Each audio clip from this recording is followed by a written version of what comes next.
Hello दोस्तों, स्वागत है आप सभी का मेरे इस यूट्यूब चैनल पे। तो कैसे हैं आप सब? उम्मीद करते हैं आप सभी स्वस्थ होंगे। तो आज की इस वीडियो में हम लोग काल को पढ़ेंगे। हिंदी व्याकरण में काल का क्या महत्व है, इसकी परिभाषा और उदाहरण को समझेंगे। तो शुरू करते हैं बिना देरी किए। काल क्या होता है? कार्य, व्यापार, समय और उसका पूर्ण या अपूर्ण अवस्था का बोध कराने वाली क्रिया के रूपांतर को हम काल कहते हैं। कार्य, व्यापार, समय और उसका पूर्ण या अपूर्ण अवस्था का बोध कराने वाली क्रिया के रूपांतर को हम काल कहते हैं। काल क्रिया का एक प्रमुख घटक होता है। काल का अर्थ होता है समय। क्रिया के व्यापार का समय निर्धारण काल के द्वारा ही होता है। क्रिया के व्यापार का समय निर्धारण काल के द्वारा ही होता है। इससे क्रिया के व्यापार के समय के साथ साथ उसकी पूर्णता और अपूर्णता की अवस्था का भी पता चलता है। क्रिया का व्यापार कब संपन्न हुआ, हो रहा है या होगा, उसका बोध हमें काल के द्वारा ही पता चलता है। तो हिंदी व्याकरण में काल का बहुत ही महत्व है। इसकी परिभाषा का हम लोग देख लेते हैं। काल क्रिया के उस रूपांतर को कहते हैं जिससे क्रिया के व्यापार और उसकी पूर्ण या अपूर्ण अवस्था का बोध होता है। क्रिया के व्यापार का समय निर्धारण काल के द्वारा ही होता है।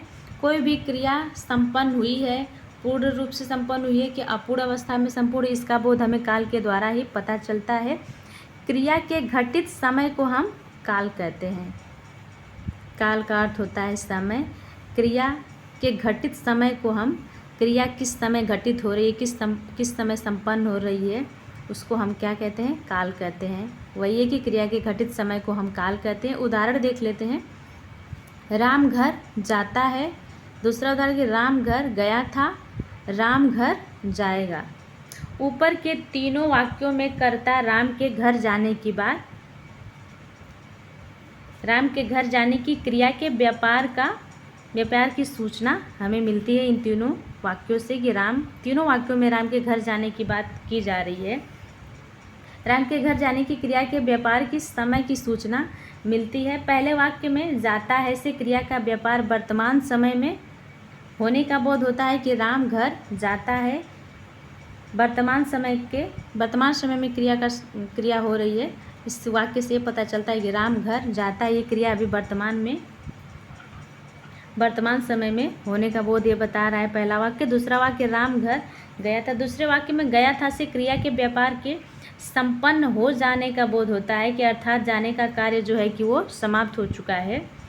ठीक तीसरे वाक्य में हम लोग देख लेते हैं कि तीसरे वाक्य में जाएगा से आने वाले समय में क्रिया के व्यापार की संभावना है। इस प्रकार इन तीनों वाक्यों में क्रिया के व्यापार के समय का बोध होता है और उसकी पूर्णता या अपूर्णता की अवस्था का भी पता चलता है। पहले वाक्य में पता चलता है कि राम घर जाता है, ये क्रिया वर्तमान समय का बोध करा रही है। राम घर गया था, ये क्रिया जो है कि इसमें समाप्त हो चुकी है।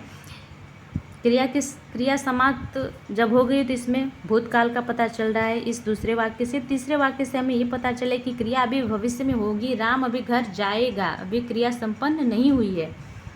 वही इन तीनों उदाहरणों का लिखा है कि पहले वाक्य में जाता है से क्रिया का व्यापार वर्तमान समय में होने का बोध होता है। इस प्रकार इन तीनों वाक्यों से क्रिया के व्यापार के समय का बोध होता है और उसकी पूर्णता या अपूर्णता की अवस्था का बोध भी पता चलता है। किसी भी क्रिया की पूर्णता अपूर्णता की अवस्था का पता हमें काल के द्वारा ही पता चलता है। इन तीनों उदाहरण से हम लोग समझ गए कि पहली जो क्रिया वर्तमान काल का बोध करा रही है। दूसरी क्रिया जो है कि क्रिया का संपादन हो चुका है तो ये भूतकाल में है। और राम घर जाएगा भविष्य काल की क्रिया, भविष्य काल को हम लोग को भविष्य काल का बोध करा रहा है। तो ये तो हुआ काल की परिभाषा, काल के उदाहरण, काल का क्या महत्व है हिंदी व्याकरण में, इसको हम लोग देख लिए। तो आज के इस वीडियो में हम लोग काल की परिभाषा और इतना ही पढ़ेंगे। आगे की वीडियो में हम लोग काल के भेद को देखेंगे। तो आज के लिए बस इतना ही। वीडियो अगर अच्छी लगी हो तो प्लीज़ आप लोग चैनल को लाइक, सब्सक्राइब, शेयर करिएगा। आप लोग का बहुत बहुत धन्यवाद। Thank you.